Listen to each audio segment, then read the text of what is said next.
Hello बच्चों, welcome again. Last session में अपन ने देखा था calculation of interest on drawing. आज कुछ न्यूमेरिकल्स करेंगे अपन उस पे। तो ये न्यूमेरिकल्स की क्लास देखने से पहले अच्छे से आप इसके जस्ट पहले वाला लेक्चर कवर कर लेंगे, ठीक है? तभी ये न्यूमेरिकल समझ में आएंगे आपको, ठीक है? आपकी बुक से क्वेश्चन नंबर 18 पेज नंबर 1.103 पे क्वेश्चन है। क्वेश्चन की समरी मैंने यहाँ पे बना दी है 3 से 4 क्वेश्चंस की, ठीक है? टाइम कंज्यूम कम होगा थोड़ा, ठीक है? क्वेश्चन नंबर 18 में आपको दे रखे हैं 3 partner P, Q, R। P की ड्राइंग दे रखी है 1000 per month, beginning of each month, ठीक है? क्योंकि 800 per month, end of each month, then 700 है आर की पर मंथ है, और वो क्या है? Middle of each month. बड़ा सिंपल सा क्वेश्चन है आपका।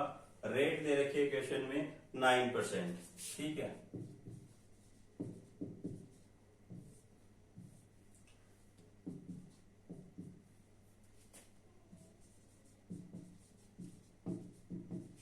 Calculation of interest on drawings, ठीक है? सबसे पहले कैलकुलेट कर देते हैं पी की। 1000 पर मंथ, तो 12 मंथ में टोटल ड्राइंग कितनी हो जाएगी? 12,000। मैंने कहा था आपको same amount same time interval से अगर कोई पार्टनर विड्रॉ करता है तो अपन एक साथ उसका इंटरेस्ट कैलकुलेट कर सकते हैं। बड़ा सिंपल सा काम था। तो 1000 पर मंथ अगर ये ड्राइंग कर रहा है तो 12 मंथ की कितनी हो गई है? 12,000। रेट क्वेश्चन में आपको दे रखी है 9%। अब यहाँ पे जो आपको टाइम रखना है वो क्या रखना है? एवरेज टाइम, ठीक है? तो इसके सिचुएशन में जो आपका एवरेज टाइम आएगा वो अपन यही कैलकुलेट कर देते हैं। Average time.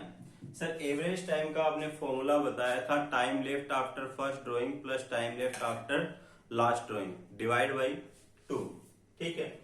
तो ये कब कर रहा है? बिगिनिंग में, ठीक है? फैसिलिटी के लिए थोड़ा अपने लिए क्वेश्चन इजी हो जाए इसलिए मैं यहां पे लिख देता हूं अप्रैल, मई, जून, जुलाई, अगस्त, सितंबर, अक्टूबर, नवंबर, दिसंबर। देन अप्रैल से स्टार्ट किया है तो दिसंबर के बाद जैन, फेब एंड मार्च, ठीक है?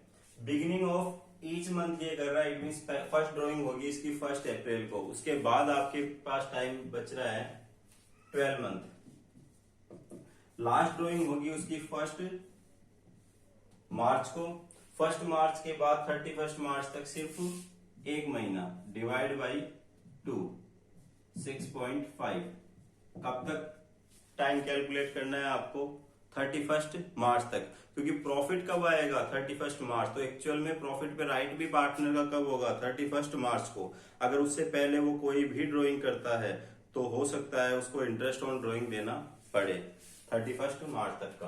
तो पहली ड्राइंग के ऊपर 12 महीने का लगना चाहिए और इस पे 1 मंथ का। एवरेज टाइम आया आपका 6.5। कैलकुलेट कर देते हैं 12,000 इंटू 9% इंटू 6.5 डिवाइड बाई 12, ये आ रहा है 585। उसके बाद क्यू की ड्राइंग दे रखी है आपको 800 पर मंथ, तो सर ये हो गई है हमारी 9,600। Rate of interest average time upon 12। Q का एवरेज टाइम कैलकुलेट करते हैं अपन।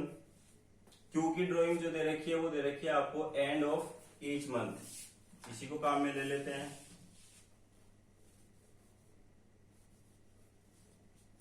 क्यू के लिए आपको क्या बोला है यहाँ पे कि क्यू विड्रॉ करता है at the end of each month, it means 30 अप्रैल को करेगा, देन मई एंड, जून एंड, जुलाई एंड, लास्ट ड्राइंग उसकी होगी 31 मार्च को। तो time left after first drawing 30 अप्रैल के बाद। सर अप्रैल तो जा चुका है, 11 मंथ बचे, प्लस लास्ट ड्राइंग है 31 मार्च को, प्रॉफिट की डेट 31 मार्च, इट मींस 0। तो आपका टाइम एवरेज आ रहा है 5.5। तो इसकी केस में अपन लिख देंगे यहाँ पे 5.5 इंटू 9% इंटू 5.5 डिवाइड बाई 12, यह आ जाता है आपका 396। ठीक है, लास्ट में अपन बात करते हैं आर की।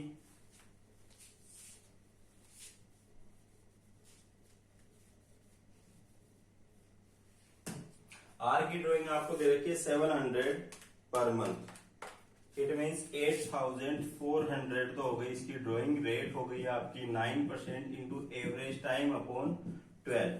एवरेज टाइम कैलकुलेट कर दो सर आर का। आर कब कर रहा है ड्राइंग? मिडिल में, इट मीन्स 15 अप्रैल, देन 15 मई, 15 जून, हर महीने के मिड में। तो ये उसकी ड्राइंग्स हो गई। हमें तो मतलब है फर्स्ट से और लास्ट से, सबसे कोई लेना देना हमें नहीं है। तो time left after first drawing sir 15 अप्रैल, आधा अप्रैल गया, आधा तो अप्रैल बचा, आगे 11 month, that means 11.5 plus last drawing कब है? 15 मार्च को, आधा मार्च बचा है आपका, तो 0.5, तो ये आ गया आपका 6 मंथ। तो यहाँ पे अपन ले लेंगे 6 मंथ। अगर आपको ये कैलकुलेशन नहीं आ रही है तो भी मैंने डायरेक्ट बता दिया था आपको, ठीक है, डायरेक्ट मैं आपको बताया था। बिगिनिंग में 6.5 आता है, मिड में 6 आता है और एंड में 5.5 आप डायरेक्ट भी रख सकते हो। ठीक है, ये था आपका क्वेश्चन नंबर 18।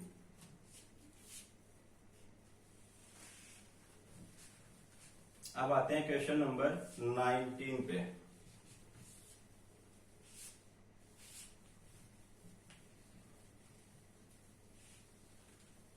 नाइनटीन में आपको बोल रहा है एबीसी पार्टनर है, इसमें 7000 ईच, हर पार्टनर कितने कितने रुपए निकाल रहा है पर्सनल यूज के लिए? 7000 पर क्वार्टर। ये बिगिनिंग में, ये एंड में और ये मिड में। सेम वैसा ही क्वेश्चन है, उसमें मंथली था और इसमें क्या हो गया आपका क्वार्टर, और अमाउंट आपका चेंज हो गया है।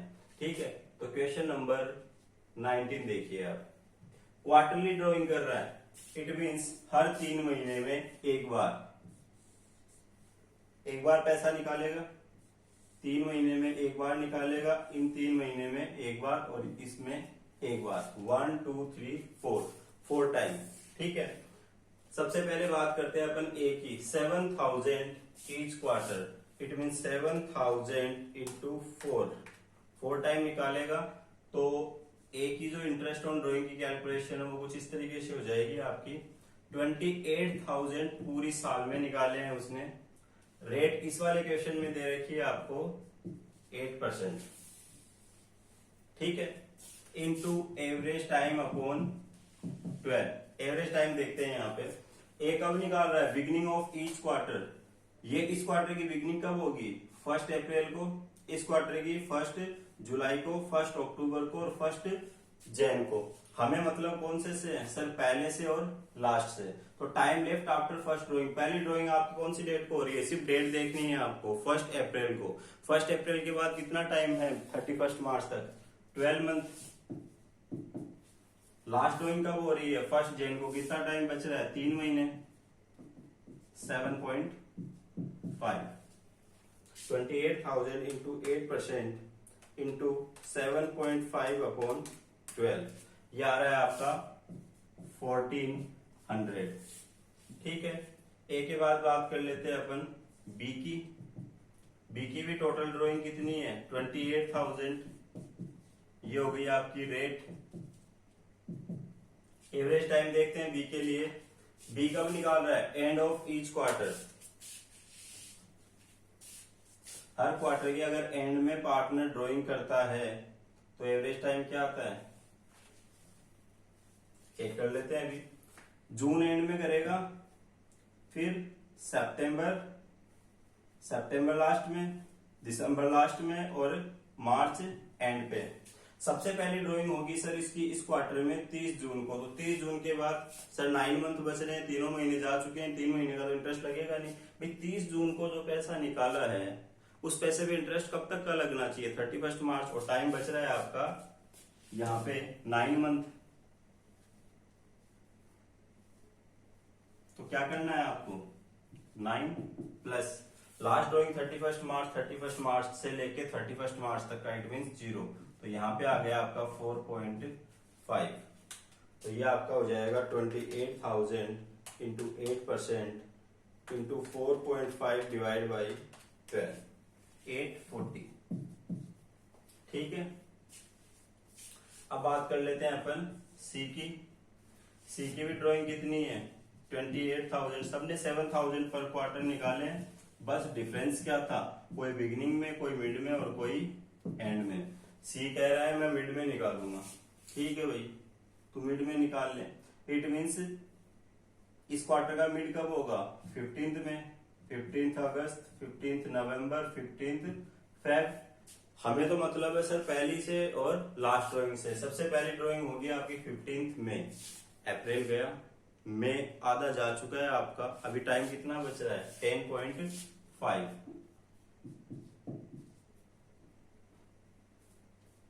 लास्ट ड्राइंग कब होगी 15th फेब को, आधा फेब और पूरा मार्च, इट मीन्स 1.5। तो कितना आ रहा है 6, कर दो कैलकुलेट, 420। बड़े ही सिंपल सा क्वेश्चन थे, ठीक है।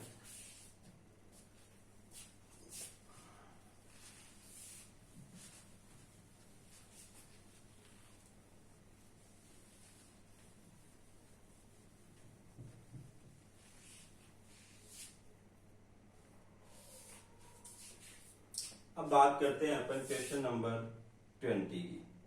इसमें कुछ थोड़ा सा चेंजेस है, चेंजेस कुछ खास नहीं है, बस ईयर एंड कुछ किसी और डेट को करवा रहा है। अरे भाई ईयर एंड से मतलब नहीं है, अकाउंटिंग पीरियड से मतलब है।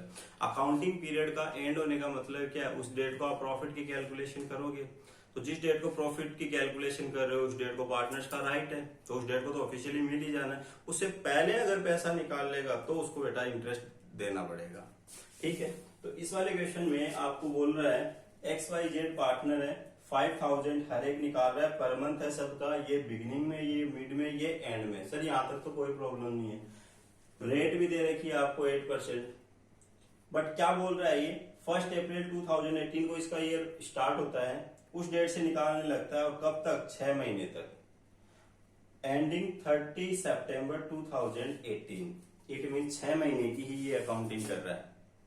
प्रॉफिट की कैलकुलेशन कौन सी डेट को कर लेगा 30 सितंबर 2018। तो ठीक है, हमें क्या लेना है, हम जनरली मान के चलते हैं कि 31 मार्च को प्रॉफिट की कैलकुलेशन होगी। अगर ये 6 महीने की ही अकाउंटिंग कर रहा है तो ठीक है, हम यहां तक का इंटरेस्ट कैलकुलेट कर देंगे। बस इतनी सी बात का आपको ध्यान रखना है, इंटरेस्ट कहां तक कैलकुलेट करना है 30 सितंबर तक, ठीक है, और कुछ खास नहीं है। तो सर 30 सितंबर तक का ही कैलकुलेट करना है। इट मीन्स हमें जरूरत पड़ेगी सिर्फ इतनी, 1 2 3 4 5 6, ये है आपके 6 महीने जिसमें उसने ड्राइंग की है। तो ठीक है, कैलकुलेट कर देते हैं। सबसे पहले कैलकुलेशन कर देते हैं अपन x के लिए, ठीक है, उसके बाद कर देते हैं y के लिए, देन z के लिए, ठीक है। x की बात करते हैं 5,000 पर मंथ। अब आप जल्दबाजी में 5,000 पर मंथ इंटू 12 कर दोगे, बट ये कितने महीने की अकाउंटिंग बोल रहा है आपको, सिर्फ 6 महीने की। तो 5,000 इंटू 6 ओनली 30,000, 30,000 की इसकी ड्राइंग है 6 महीने की। रेट ऑफ इंटरेस्ट है 8,000 पर एनम, मंथली में कन्वर्ट करने के लिए 12 से डिवाइड करेंगे। अगर आपका एवरेज टाइम डेज में आए तो यहाँ पे 12 की जगह क्या आ जाएगा 365, और अगर वीक में आए तो 52, या जैसी भी सिचुएशन हो सकता है ऐसा, ठीक है, मैथ है। अच्छा सर एवरेज टाइम की कैलकुलेशन कैसे करेंगे, तो बताओ x कब कर रहा है, बिगिनिंग में कर रहा है, ठीक है। बिगिनिंग में अगर कर रहा है इट मीन्स 1 अप्रैल, 1 मई, 1 जून, 1 जुलाई, 1 अगस्त, 1 सितंबर। सिंपल सा काम है। मैंने कहा था एवरेज टाइम कैलकुलेट कैसे करते हैं,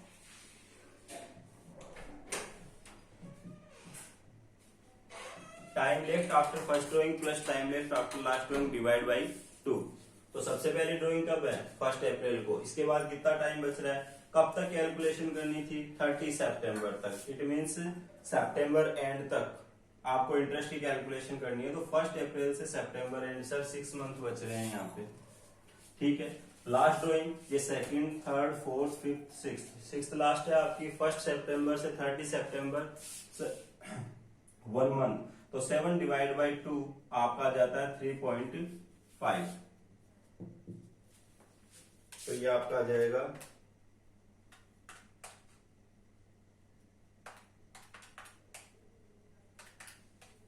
700, ठीक है। y की बात करते हैं, वही 30,000 6 महीने तक इसने ड्राइंग की है। एवरेज टाइम की बात करते हैं y की,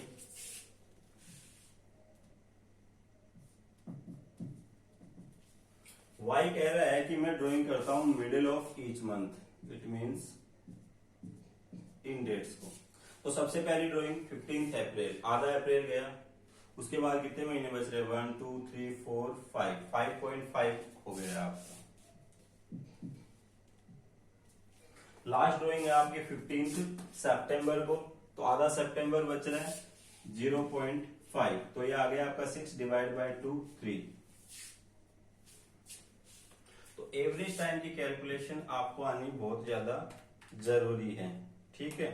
रट के सिर्फ एक लिमिटेड लेवल तक आप क्वेश्चन सॉल्व कर पाओगे, लेकिन समझ के क्वेश्चन चाहे जैसा हो आप इजीली उसको सॉल्व कर दोगे। ये आपके सिंपल सिंपल से क्वेश्चन थे 3।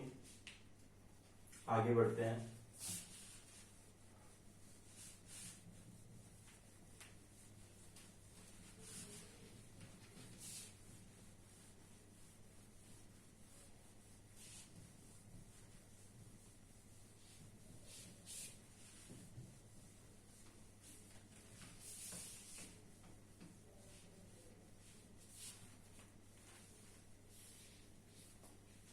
इंटरेस्ट ऑन ड्राइंग की कैलकुलेशन जब आप P&L एप्रोप्रिएशन बनाते हो, तो P&L एप्रोप्रिएशन के क्रेडिट साइड में इंटरेस्ट ऑन ड्राइंग की पोस्टिंग होती है, और पार्टनर्स कैपिटल के डेबिट साइड में इसकी पोस्टिंग होती है। एंट्रीज आपको पता है अच्छे से, क्वेश्चन आपने जितने भी देखे उनमें सब में इंटरेस्ट ऑन ड्राइंग कैलकुलेट करके आपको दी गई थी, लेकिन कोई क्वेश्चन ऐसा भी आ सकता है कि इंटरेस्ट ऑन ड्राइंग की कैलकुलेशन करके आपको ना दे, तो ये कैलकुलेशन आपको आनी चाहिए। उसके अलावा 1 मार्क्स 3 मार्क्स में तो नहीं आएगा, बट 1 मार्क्स का कोई छोटा क्वेश्चन भी इंटरेस्ट ऑन ड्राइंग का आ सकता है, ठीक है। आगे देखते हैं अपन।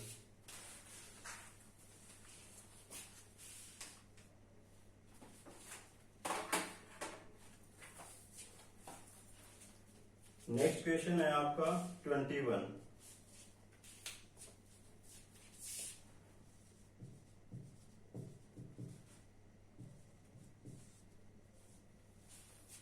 जिसमें आपको कह रहा है compute interest on drawing at the rate 12% per annum. Rate क्या है आपकी 12% पर एनम, देख लेना एनुअल रेट को, ठीक है।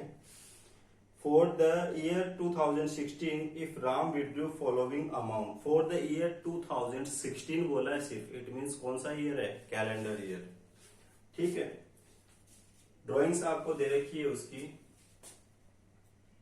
1 जैन 16, उसके बाद 31 मार्च 16 को निकाला है उसने, फिर 1 जून 16 को विड्रू किया है, 1 अक्टूबर को निकाले हैं पैसे, देन 30 नवंबर को। अमाउंट जो इसने बताया है आपको 4,000, 8,000, 5,000, 10,000 and 8,000, दैट्स इट। ये 3 इंफॉर्मेशन क्वेश्चन में आपको दे रखी है। देखते हैं सर, क्या सेम टाइम इंटरवल है 1 जैन के बाद जैन फेब मार्च, 3 महीने का इंटरवल है यहाँ पे, 31 मार्च के बाद अप्रैल में 2 महीने का इंटरवल, तो इंटरवल डिफरेंट आ रहा है, तो वो शॉर्टकट तो आप लगा नहीं सकते।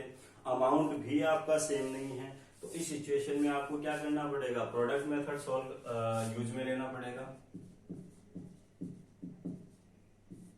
तो देखो प्रोडक्ट मेथड में मैंने आपको बताया था अमाउंट लिख लेने हैं आपको। अमाउंट दे रखे हैं 4000, 8000, 5000, 10,000 and 8,000. Then टाइम,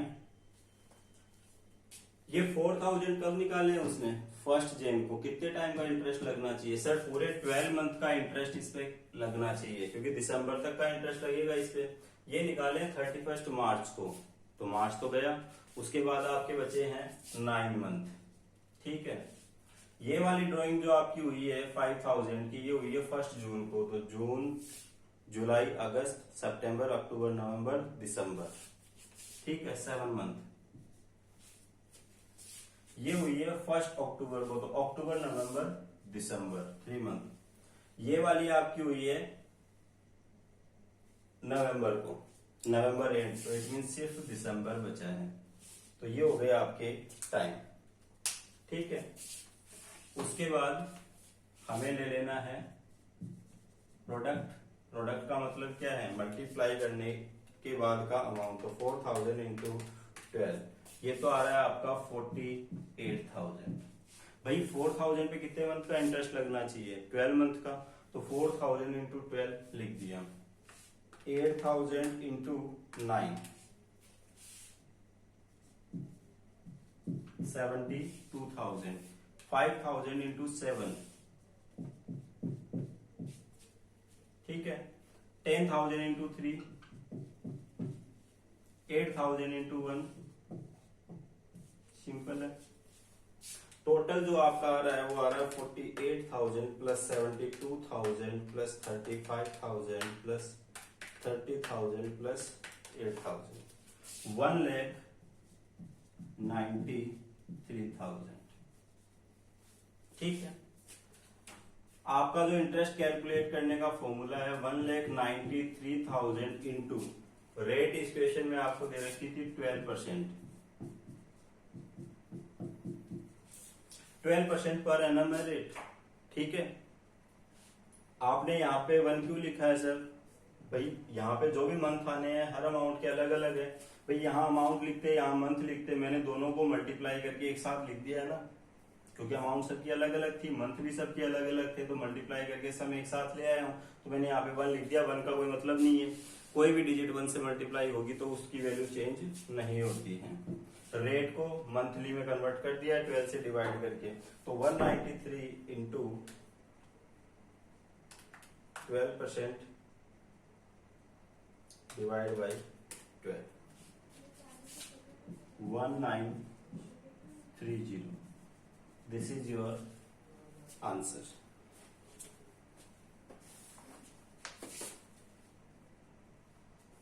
ठीक है, सही आ रहा है। नेक्स्ट देखते हैं अपन question number 22।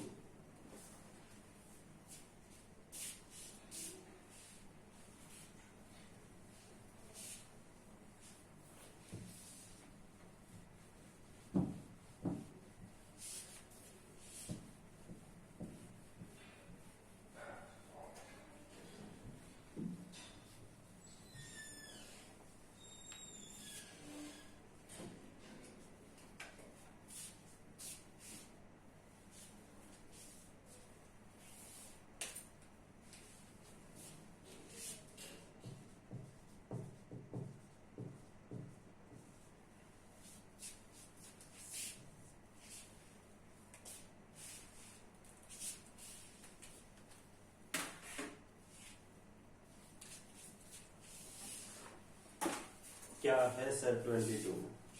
B and M are partner in firm. They withdrew 48,000 and 36,000 respectively during the year evenly at the middle of every month. According to partnership agreement, interest on drawing is to be charged 10% per annum. ठीक है, आपको बोल रहा है during the year उन्होंने amount withdraw की है। ठीक है। तो ड्यूरिंग द ईयर की सिचुएशन में कितने टाइम का इंटरेस्ट कैलकुलेट करते हैं? 6 मंथ का। बड़ा ही सिंपल सा क्वेश्चन है, कर लोगे आप लोग, ठीक है। नेक्स्ट पे आते हैं अपन क्वेश्चन नंबर 23 पे।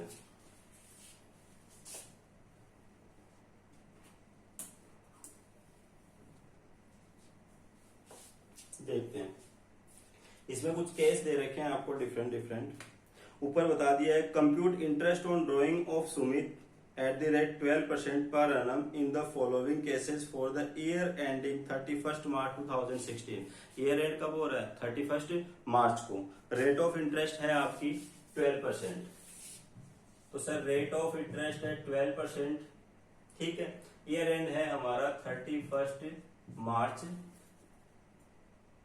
2016, ठीक है। अब अलग अलग केस दे रखे हैं आपको। सबसे पहले बोल रहा है केस 1। केस 1 में आपको बोल रहा है he withdrew 60,000 during the year. 60,000, no information, सिर्फ इतना सा बोला है during the year. Case number 2 जिसमें आपको बोला है 5,000 पर मंथ।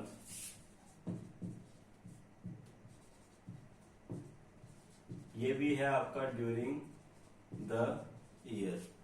केस नंबर 3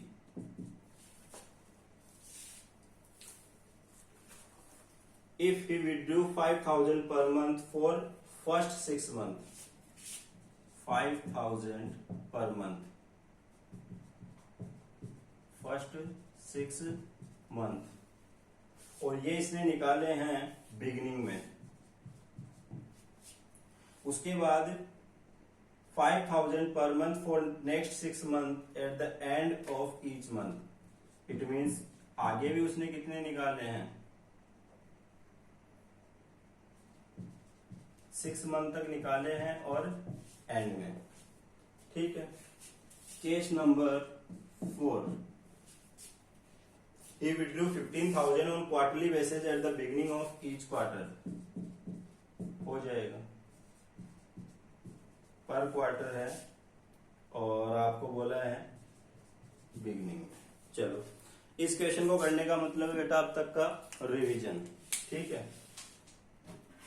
देखते हैं, सबसे पहले आते हैं अपन केस नंबर 1 में। केस नंबर 1 में आपको बोला है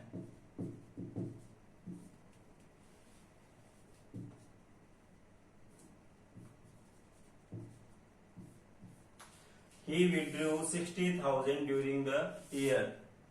Sir, we know very well, अगर क्वेश्चन हमें नहीं बताता है कि ड्राइंग कब की है तो उस केस में हम 6 मंथ का इंटरेस्ट कैलकुलेट कर देते हैं, ठीक है।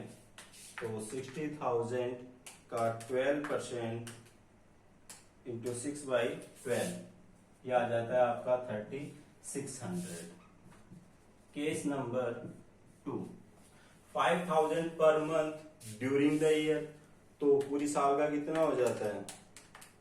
वही 60,000। अब पर मंथ बोला है आपको, पर मंथ बिगिनिंग माने, मिड माने कि एंड माने? जब ईयर की बात आ रही थी ड्यूरिंग द ईयर तो क्या मान रहे थे? मिड मान रहे थे। तो मंथली में भी क्या मानोगे आप? मिड में ही मान के चलोगे, और मिड में एवरेज टाइम आता है आपका 6 month. It means answer would be same.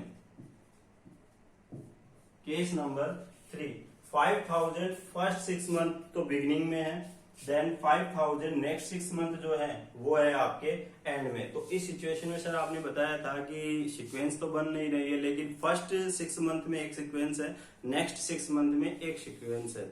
तो हम 2 फेज में इंटरेस्ट कैलकुलेट कर देंगे। तो 5,000 फर्स्ट 6 मंथ बिगिनिंग में, इट मीन्स 30,000 पे एक इंटरेस्ट कैलकुलेट कर देंगे, average time upon 12, plus next 30,000 पे एवरेज टाइम आएगा अलग, ठीक है ना। दिमाग में ये कंफ्यूजन तो नहीं है सर 6 मंथ का कैलकुलेट कर रहे हैं, डिवाइड बाय 12 क्यों कर रहे हो? अरे भाई इसका मंथ से कोई लेना देना, ये तो क्या है, ये रेट आपकी क्या है? पर एनम है। पर एनम मतलब साल की रेट है, और एवरेज टाइम किस में कैलकुलेट कर रहे हो आप, मंथ्स में, तो मंथ्स में कन्वर्ट करने के लिए 12 से डिवाइड किया है यहाँ पे, ठीक है। तो एवरेज टाइम की अगर मैं बात करूं, फर्स्ट 6 मंथ की बात कर लेता हूं। फर्स्ट 6 मंथ इसके होते हैं आपके 1 अप्रैल 15 से मई, जून, जुलाई, अगस्त, सितंबर, ठीक है। नेक्स्ट 6 मंथ इसके होते हैं अक्टूबर, नवंबर, दिसंबर, जैन, फेब, मार्च, ठीक है भाई। 15 में स्टार्ट हो जाएगा ये। तो फर्स्ट 6 मंथ की बात करते हैं। बिगिनिंग ऑफ ईच मंथ, हर महीने की पहली तारीख को, ठीक है। 1 अप्रैल, 1 मई, 1 जून, 1 जुलाई, 1 अगस्त, 1 सितंबर। तो time left after first drawing, सबसे पहले जो इसने ड्राइंग की वो की सर 1 अप्रैल। ईयर एंड कब होता है, 31 मार्च को ना, ठीक है। 31 मार्च को होता है, तो इस पे इंटरेस्ट कितने टाइम का लगना चाहिए आपका, 12 मंथ का, ठीक है। तो एवरेज टाइम जो आएगा हमारा फर्स्ट 6 मंथ का, वो आ जाएगा 12 प्लस, लास्ट ड्राइंग है सर 1 सितंबर को, तो इसके बाद सितंबर बच गया, आगे के 6 महीने ये बच गए, 6 + 1 7, ये आ गया आपका 9.5, ठीक है। नेक्स्ट 6 मंथ का देखो, नेक्स्ट 6 मंथ क्या किया उसने, and of each month, it means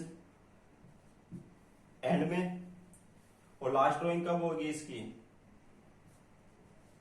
31 मार्च 2016, क्योंकि मार्च का एंड क्या है, 31 मार्च ही है। इसके बाद टाइम लेफ्ट आपका है 1 2 3 4 5 मंथ। लास्ट ड्राइंग है 31 मार्च को, 31 मार्च से 31 मार्च तक 0 डिवाइड बाई 2, तो ये आ गया आपका 2.5। कैलकुलेट कर देते हैं, 30,000 into 12% into 9.5 divide by 12, 2850। 30,000 into 12% into 2.5 divide by 12, 750। ये आ गया आपका इंटरेस्ट ऑन ड्रॉ, ठीक है। 12 मंथ का, दोनों को प्लस कर देंगे। केस नंबर 4 है आपका 15,000 पर क्वार्टर। इसको कैसे सोल्व करेंगे सर, 15,000 पर quarter, it means during the year हो गया 60,000। रेट ऑफ इंटरेस्ट आपने बताई थी 12%। Beginning of each quarter 7.5, 12 + 3 divide by 2, ठीक है, यही आता है। 60,000 इंटू 12% इंटू 7.5 डिवाइड बाई 12 होता है एग्जाम में बेटा। चले जाते हैं स्टूडेंट याद करके, बिगिनिंग में, मिड में, एंड में। मान ले मैक्सिमम चांसेस भी यही है कि एग्जाम में आपसे क्वार्टरली, मंथली पूछता है, बिगिनिंग, मिड, एंड करके, लेकिन वहां पे एक छोटा सा कंफ्यूजन आ जाता है माइंड में, क्या था, 9.5 था, 7.5 था, 4.5 था, क्या था, ठीक है। उसके बाद इधर उधर देखते हैं, तो कहीं देखने की जरूरत नहीं है। अगर फॉर्मूला आपके माइंड में सेट है तो इजीली आप निकल सकते हो। फॉर्मूला क्या है, time left after first drawing plus time left after last drawing divide by 2, ठीक है। उसके अलावा भी खूब सारे क्वेश्चंस बुक में गिवन है, आपको कर लेना आप। अब चलते हैं अपन नेक्स्ट टॉपिक पे, ठीक है सर। अब तक हम देख चुके हैं P&L एप्रोप्रिएशन अकाउंट कैसे बनता है, ठीक है। पार्टनर्स कैपिटल अकाउंट कैसे बनता है, 2 मेथड थे पार्टनर्स कैपिटल अकाउंट बनाने के लिए। फ्लक्चुएटिंग मेथड जिसमें सिर्फ पार्टनर्स कैपिटल अकाउंट बनता था, फिक्स मेथड जिसमें कैपिटल और करंट दोनों अकाउंट हमें बनाने होते थे।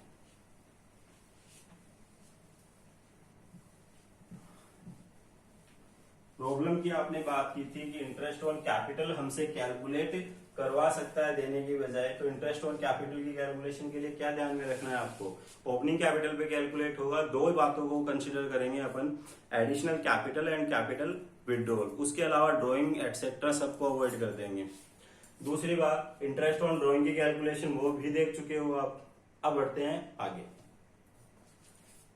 एक और बात थ्योरेटिकल पॉइंट है जो आपका क्लियर रहना चाहिए।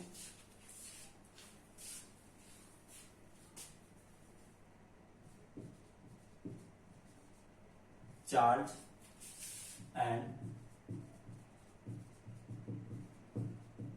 एप्रोप्रिएशन, ठीक है, दोनों में डिफरेंस समझना है यहां पे अभी आप। चार्ज क्या होता है और एप्रोप्रिएशन क्या होता है। मेरा बिजनेस चल रहा है, मेरे यहां एक एम्प्लॉय काम करता है मोहन, ठीक है। मोहन को मुझे देनी है सैलरी, ठीक है। मैं कह रहा हूं कि इस साल मोहन प्रॉफिट नहीं हुआ तो तुझे सैलरी नहीं मिलेगी। मोहन क्या बोलेगा, सर मैं कौन सा मालिक हूं, मुझे क्या लेना देना है, प्रॉफिट हुआ है तो ठीक, नहीं हुआ है तो ठीक, मैंने काम किया है, मुझे सैलरी चाहिए।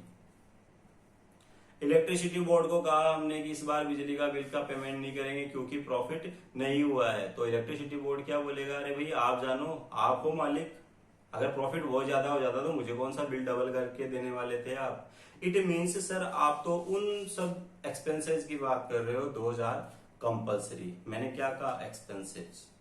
बेसिकली एक्सपेंसेस की जगह मैं कह सकता हूं चार्ज, ठीक है। It means charges are compulsory. क्यों पे करते हैं अपन charges, to find out profit. अरे भाई ऑपरेटिंग एक्टिविटी को कंटिन्यू रखने के लिए चार्जेस तो पे करने पड़ेंगे। अगर आप इलेक्ट्रिसिटी बिल का पेमेंट नहीं करोगे तो इलेक्ट्रिसिटी नहीं मिलेगी, तो बिजनेस कैसे चलेगा आपका। रेंट का पेमेंट नहीं करोगे, लोग जगह किराए पे नहीं देंगे आपको, तो बिजनेस चल ही नहीं सकता। तो डे टू डे एक्टिविटीज को कंटिन्यू रखने के लिए हमें कुछ एक्सपेंसेस करने होते हैं, उन सब एक्सपेंसेस को हम क्या बोलते हैं, चार्जेस। वहीं पे एप्रोप्रिएशन क्या है, ABC पार्टनर है, तीनों ने डिसाइड किया कि मिलके बिजनेस करेंगे, जो भी प्रॉफिट आएगा उसमें से पहले सैलरी दी जाएगी A को, कमीशन दिया जाएगा B को। अरे जो देना है दो, प्रॉफिट तो तुम्हारा ही है। अब उस प्रॉफिट को तुम सैलरी बोल के उठाओ, कमीशन बोल के उठाओ, इंटरेस्ट ऑन कैपिटल बोल के उठाओ, ठीक है। तो पार्टनर्स को दिए जाने वाला salary, interest on capital, commission etcetera, ये सब चीजें क्या है आपके लिए, एप्रोप्रिएशन। ये सब चीजें क्या है, एप्रोप्रिएशन। ये कंपल्सरी नहीं है। मैं कह रहा हूं कि इस साल प्रॉफिट हुआ है 5000, ये आया दौड़ा दौड़ा कि एग्रीमेंट में बात हो रखी है कि मुझे 10,000 पर एनम सैलरी दो, ये बड़ा टेबल पे प्रॉफिट, ले सैलरी। पॉसिबल है क्या आपके लिए, नहीं है। तो जनरली यहाँ पे एक रूल बना दिया गया कि अगर प्रॉफिट नहीं है तो पॉसिबल नहीं है ये सब देना। वो सब प्रॉब्लम अपन बाद में देखेंगे कि मान लेते प्रॉफिट कम आ गया तो कैसे हम सेटलमेंट करेंगे।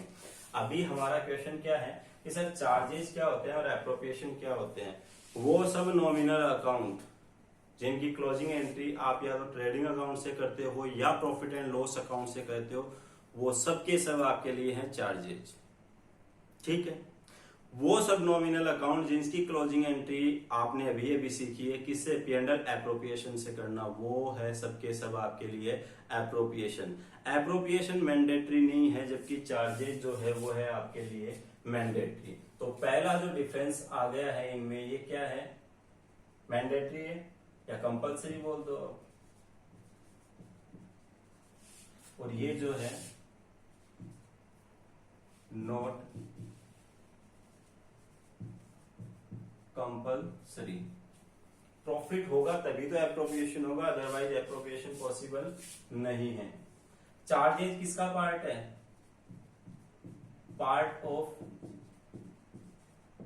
ट्रेडिंग और P&L,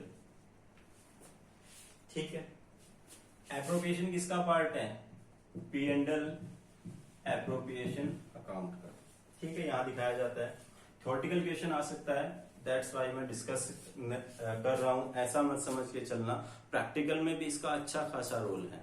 एक्चुअल में जो नेक्स्ट आपकी प्रॉब्लम है चार्जेज एंड एप्रोप्रिएशन पढ़ने के बाद, जो नेक्स्ट प्रॉब्लम उससे उसको आप इजीली फेस कर जाओगे अगर ये चीज आपके दिमाग में सेट हो गई तो।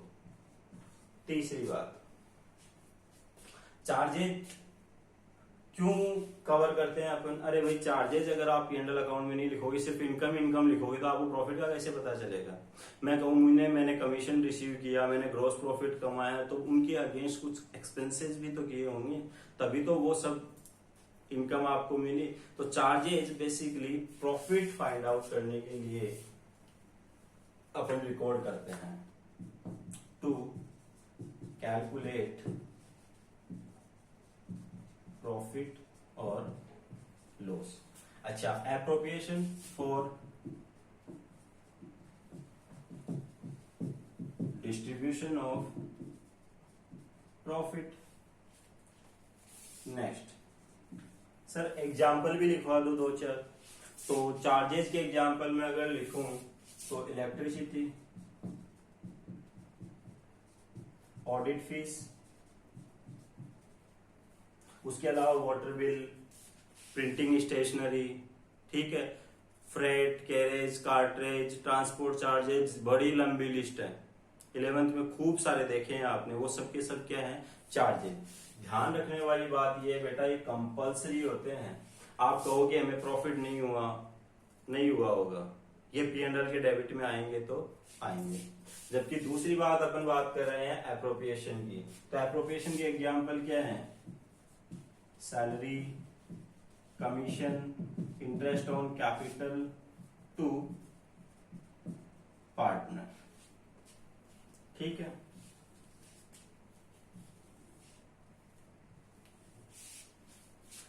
क्लियर रह जाएगी ये बात आपकी। अब आते हैं अपन अपने टॉपिक पे। इसके आगे मैंने नोट्स में एक प्रॉब्लम लिखवा रखी है आपको। क्वेश्चन जब भी प्रॉफिट के डिस्ट्रीब्यूशन की बात करेगा तो क्वेश्चन क्या करेगा? आपको नेट प्रॉफिट देगा फर्स्ट ऑफ ऑल। क्या गारंटी है कि वो नेट प्रॉफिट आपका बिल्कुल सही हो? सर प्रॉफिट तो सही होगा। अरे बेटा ऐसे भी तो हो सकता है कि कोई चार्ज भूल गया हो, कोई चार्ज भूल गया हो। सर भूल गया हो, हाँ, कॉन्सेप्ट वाइज भी तो मिस्टेक हो सकती है। सर ने बताया था कि P&L एप्रोप्रिएशन में वो सब नॉमिनल अकाउंट आते हैं जिनका रिलेशन किससे होता है? पार्टनर से। जिनका रिलेशन किससे होता है? पार्टनर से। और सर ने बेटा उनके कुछ एग्जाम्पल्स भी लिखवाए होंगे। एग्जाम्पल्स क्या? सर ने तो ये कहा था कंपलसरी है, इनके अलावा कुछ भी नहीं आएगा। तो हमने P&L एप्रोप्रिएशन में आने वाले देखे थे salary to partner, commission to partner, interest on capital to partner, यही देखे थे आपने। अभी अगर मैं आपको कहूं कि rent to partner, P&L appropriation account आप बना रहे हो, इसको लिखोगे, इसको लिखोगे, इसको लिखोगे, इसको लिखोगे या नहीं लिखोगे? आपका आंसर होगा हाँ। सर पार्टनर को दे रहे हैं रेंट लिखेंगे, लेकिन मैं कह रहा हूं नहीं लिखेंगे। सर ऐसा क्यों? रेंट तो आपने पार्टनर को ही दिया है। और सुन लो, मैंने कहा interest on loan to partner नहीं लिखेंगे। क्यों नहीं लिखेंगे? ध्यान से सुनना। अभी पार्टनर का मतलब क्या है? प्रोप्राइटर, मालिक। मालिक कौन होता है? जिसने कैपिटल कंट्रीब्यूट की है। किस पर्पज के लिए? For the purpose of profit. Capital का कंट्रीब्यूशन किया और उसके बदले में क्या चाहिए उसको? प्रॉफिट, ठीक है। इट मीन्स अगर आपको पार्टनर बनना है, प्रोप्राइटर बनना है, तो आपकी ड्यूटी बनती है कि आप बिजनेस में क्या लगाओगे? कैपिटल। अगर आप बिजनेस के मालिक हो तो आपकी ड्यूटी बनती है कि फिजिकली एफर्ट लगाओगे। अरे भाई अपनी दुकान है, जाके वहां पे पूजा पाठ करना, साफ सफाई करना, ड्यूटीज है ये किसकी? पार्टनर्स की ड्यूटी होती है, प्रोप्राइटर की ड्यूटी होती है। उसके अलावा मेंटली एफर्ट भी लगाने पड़ेंगे आपको। कौन सा प्रोडक्ट कहां से परचेज करके कहां बेचना पड़ेगा, कौन से टाइप के डिस्काउंट देने पड़ेंगे, नई नई स्ट्रेटेजीज लेके आनी पड़ेगी। इट मीन्स अगर मैं बेसिकली बात करूं तो किसी भी मालिक की ये सब रिस्पॉन्सिबिलिटीज और ड्यूटीज होती हैं। अगर ये रिस्पॉन्सिबिलिटीज और ड्यूटीज परफॉर्म करने के बदले अगर उसको कुछ भी मिल रहा है तो उसको अपन क्या बोलेंगे, शेयर इन प्रॉफिट। ये सब परफॉर्म करने के बदले वो चाहे सैलरी ले रहा हो, सैलरी क्यों मिलेगी, या तो मेंटली वर्क कर रहा है या फिजिकली वर्क कर रहा है, जो उसकी क्या है ड्यूटी, तो बीइंग ए पार्टनर हो गया। कमीशन उसको मिल रहा है mentally physically work, interest on capital, capital का कॉन्ट्रीब्यूशन कर रहा है, प्रॉफिट में शेयर मिलता है, वो भी हो गया। रेंट टू पार्टनर क्यों दिया जाता है पार्टनर को, क्योंकि पार्टनर ने अपनी बिल्डिंग किराए पे दी, पार्टनर ने अपनी बिल्डिंग आपको रेंट पे दी है, तो पार्टनर की कोई ड्यूटी बनती है क्या कि अपनी बिल्डिंग लाके आपको रेंट पे दे दे। अगर वो कहे कि मेरे को 5 लाख रुपए लगाने हैं, 2 लाख रुपए ये पकड़ो के 3 लाख की बिल्डिंग में इन्वेस्ट कर रहा हूं, एज ए कैपिटल लगा रहा हूं, तब तो उसको अगर आप रेंट दे रहे हो, तब अगर आप उसको रेंट पे कर रहे हो तो वो P&L एप्रोप्रिएशन का पार्ट होगा, क्योंकि वो एज ए कैपिटल उसने कंट्रीब्यूट की है। लेकिन यहाँ पे क्या हो रहा है, यहाँ पे तो बात ही कुछ हो रहा है। रेंट टू पार्टनर उसकी ड्यूटी नहीं बनती है, एक एडिशनल सर्विस दी है उसने आपको इन सब के अलावा। ना तो कैपिटल कंट्रीब्यूशन किया है, ना फिजिकली एफर्ट लगाया, ना मेंटली एफर्ट, पर्सनली कोई बिल्डिंग पड़ी थी वो आपको किराए पे दे दी, उसके बदले अगर उसको जो रेंट मिल रहा है उसको हम डील करेंगे as a outsider. It means rent to partner जो है वो किसका पार्ट होगा, P&L का। आई बात समझ में। चार्ज और एप्रोप्रिएशन में डिफरेंस अगर क्लियर है तो आपको पता होना चाहिए कि रेंट ऑफ पार्टनर कहां पे आना चाहिए, सर P&L में आना चाहिए, और कंपलसरी है, देना पड़ेगा।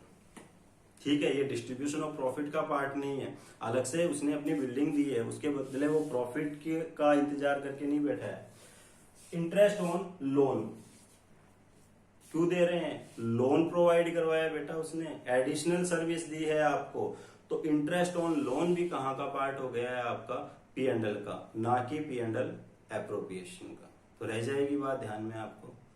कुछ हो सकता है कॉन्सेप्चुअल मिस्टेक हो, बुक में इस टाइप की क्वेश्चन नहीं है कि किसी एम्प्लॉय की सैलरी भूल गए, इलेक्ट्रिसिटी का बिल भूल गए, वाटर बिल भूल गए, ऐसा कोई क्वेश्चन नहीं है। क्वेश्चन आपको क्या बोलेगा, net profit as per P&L before charging या allowing, interest on loan, rent to partner. तो वहां पे आपके दिमाग में कंफ्यूजन आएगा कि sir rent to partner, partner को दे रहे हैं तो P&L एप्रोप्रिएशन में लिखेंगे, P&L का पार्ट नहीं था। नहीं, ये P&L का पार्ट है।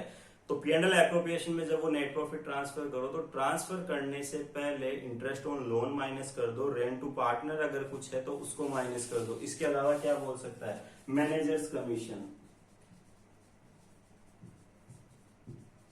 मैनेजर पार्टनर थोड़ी ना है, मैनेजर तो एज ए एम्प्लॉय हो गया आपका, तो उसको अगर कोई कमीशन दे रहे हो तो वो भी किसका पार्ट है, P&L का। तो स्पेशली मैंने 3 इसलिए लिखे हैं, ये 3 आपको छोड़ के बोलेगा। ठीक है, नेक्स्ट लेक्चर में अपन देखेंगे इनके ऊपर बेस्ड कुछ न्यूमेरिकल्स, ठीक है, जिनमें नेट प्रॉफिट क्वेश्चन में आपको गिवन होगा, लेकिन हो सकता है वो नेट प्रॉफिट ये तीनों में से कुछ चार्ज करने से पहले का हो। तो बस सिंपल सा काम होगा, सर पहले इनको माइनस कर देंगे, उसके बाद जो नेट प्रॉफिट होगा वो P&L एप्रोप्रिएशन में ट्रांसफर करेंगे। देन फिर P&L एप्रोप्रिएशन में हम एंट्रीज लिखेंगे to salary, commission, interest on capital, जो आपको लिखना है। ठीक है, अगर आप P&L एप्रोप्रिएशन में ये लिख देते हो to rent to partner, it means आपकी क्लोजिंग एंट्री होगी है P&L एप्रोप्रिएशन टू रेंट, जो बिल्कुल गलत है, क्योंकि आपकी एंट्री होनी चाहिए P&L account debit to rent, ना कि P&L appropriation. Okay, thank you so much.